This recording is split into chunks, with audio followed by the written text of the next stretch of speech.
یا امریکی جو ڈیموکریٹک پارٹی ہے یا صدر بائیڈن ہیں ان کی انتظامیہ پر جو الزامات عائد کرنا بند کرے، کیونکہ یہ عالمی سطح پر بھی یہ کوئی سفارتکاری میں مناسب بات نہیں سمجھی جاتی، یہ باور کرایا گیا عمران خان کو۔ اب دیکھتے ہیں کہ عمران خان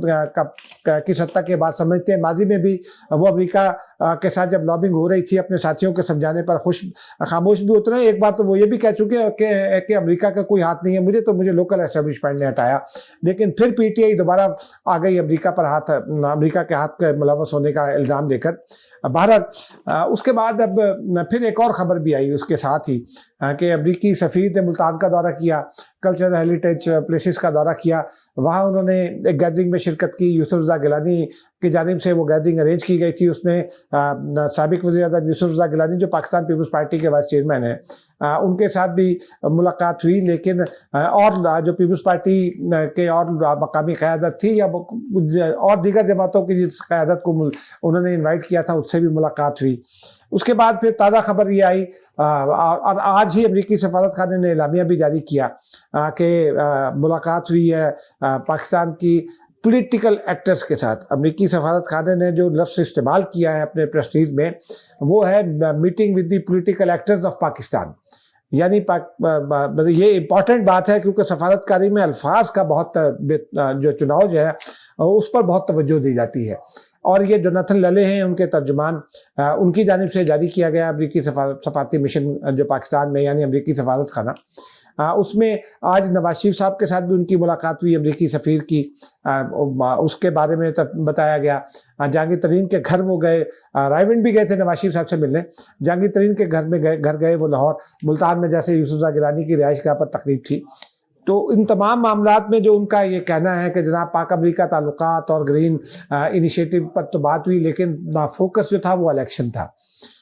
اب امریکی سفیر جو ہیں وہ الیکشن کے حوالے سے پچھلے 3-4-5 ماہ سے بہت سرگرم ہیں۔ انہوں نے اسی مہینے میں وزیر اعظم سے بھی ملاقات کی تھی، الیکشن کے حوالے سے ہی کی تھی۔ چیف الیکشن کمشنر سے وہ پہلے بھی ملے تھے، چیف الیکشن کمشنر پر تنقید ہوئی، لیکن اس کے بعد وہ پھر دوبارہ ملے، 2 ہفتے پہلے بھی یا 1.5 ہفتہ پہلے بھی وہ ملے تھے۔ اس میں اس حوالے سے ناظرین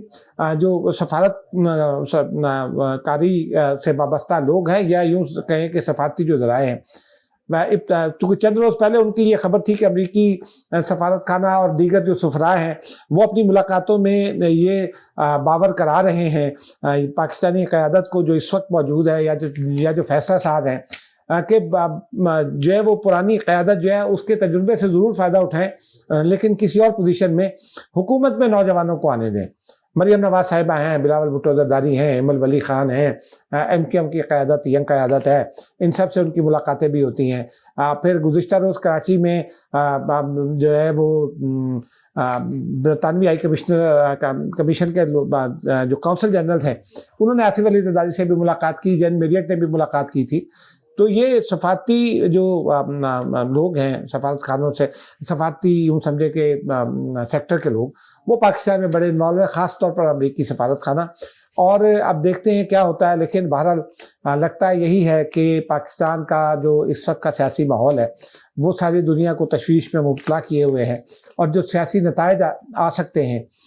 وہ اور ان کے بعد جو نتیجہ ہو سکتا ہے وہ بھی عالمی برادری کی کوشش یہ ہے کہ پاکستان کا جو سیاسی استحکام ہے وہ الیکشن کے بعد بھی قائم رہے، اور وہ نتائج جو ہیں وہ ریفلیکٹ کرے سیاسی استحکام کو۔ اب ناظرین چلتے چلتے آپ کو ایک ساتھ ایک خبر شیئر کر لیتے ہیں۔ پاکستان پیپلز پارٹی کا جوڑا ہے، میاں بیگم ہے، آسماء ارباب عالمگیر صاحبہ اور ارباب عالمگیر صاحب۔ آسماء ارباب جو ہیں وہ پیپلز پارٹی کی MNA بھی رہیں اور پارلیمانی سیکریٹری بھی رہیں، ان کے شوہر جو ہے وہ کمیونیکیشن کے وزیر رہے، بڑے الزامات بھی ان کے اوپر لگے۔ جب پیپلز پارٹی حکومت ختم ہوئی تو وہ بیرون ملک فرار ہو گئے تھے، کچھ عرصہ پہلے آسماء صاحبہ واپس آئی، پیپلز پارٹی میں سرگرم ہوئی۔ پشاور میں الیکشن تھا جب میئر کا ناظم کا، تو ان کے بیٹے کو پیپلز پارٹی نے بلاول بھٹو نے ٹکٹ دیا، اور پوری پارٹی کی جو تنظیم تھی اس کی مخالفت میں ٹکٹ دیا۔ اس کے باوجود بھی وہ نہیں جیت سکے، حالانکہ کہتے تھے کہ بہت ان کی پوزیشن اچھی ہے، وہ نہ جیت سکے ناظم کا الیکشن۔ لیکن اب تازہ اطلاعات یہ ہیں کہ وہ آسما ارباب اور وہ ارباب عالمگیر صاحب جن کو ٹکٹ دینے کے لیے، جن کو نوازنے کے لیے پیپلز پارٹی کی قیادت نے بہت سارا دباؤ پارٹی کا برداشت کیا، تنقید سے ہی پارٹی کے اندر، وہ پیپلز پارٹی چھوڑ رہے ہیں اور نون لیگ میں جا رہے ہیں۔ ان کے نون لیگ میں جانے کی اطلاعات ہیں۔ ہمارے ایک دوست ہیں پشاور میں جرنلسٹ لحاظ علی، ان سے بات ہوئی تو انہوں نے یہ کہا کہ میں نے آسما ارباب عالمگیر سے چند روز پہلے تصدیق کی تھی تو وہ کہہ رہی تھی کہ ہم پیپلز پارٹی چھوڑ رہے ہیں۔ اب یہ دیکھتے ہیں کہ وہ کہاں جاتے ہیں، لیکن جو اطلاعات ہیں وہ یہ ہیں کہ ارباب عالمگیر صاحب پشاور سے نون لیگ کے ٹکٹ پر قومی اسمبلی کا الیکشن لڑیں گے۔ ان کا جو بیٹا ہے جو ناظم کا الیکشن ہار گیا تھا وہ صوبائی اسمبلی کا الیکشن لڑے گا، اور آسما ارباب عالمگیر صاحبہ جو صوبے سے لسٹ آئے گی خواتین ارکان کے لیے، اس میں وہ ٹاپ پرائرٹی لسٹ میں شامل ہوں گی، پہلے یا دوسرے نمبر پر ہوں گی۔ اور یہ فیملی یعنی یہ فیملی جو ہے اس نے اپنے وہ کہتے ہیں نا پرکھے، اپنے پرکھوں کی سیاسی روایت کو برقرار رکھا ہے کہ مشکل وقت ہو تو پارٹی کو چھوڑ دیں۔ بہرحال اللہ ان کا نیا سفر بھی آسان کرے، ہم تو ان کے لیے دعائی کر سکتے ہیں۔ اور یہ پاکستانی سیاست میں یہ کوئی اچھی بات نہیں سمجھی جاتی مشکل وقت میں پارٹی کو چھوڑنا، لیکن بہرحال ان کی اپنی مرضی ہے۔ ہم کون ہوتے ہیں؟ ہم صرف یہ کہہ سکتے ہیں کہ وہ پارٹی چھوڑ رہے ہیں، اور ان کا اس ڈیل پر چھوڑ رہے ہیں کہ ارباب عالمگیر MNA، ان کے بیٹے MPA اور بیگم صاحبہ خصوصی نشست پر ان کو ٹکٹ ملے گا۔ جیتنا نہ جیتنا تو وقت کے ہاتھ میں ہے، اللہ تعالیٰ کے ہاتھ میں۔ ناظرین مجھے اجازت دیجیے، خدا حافظ۔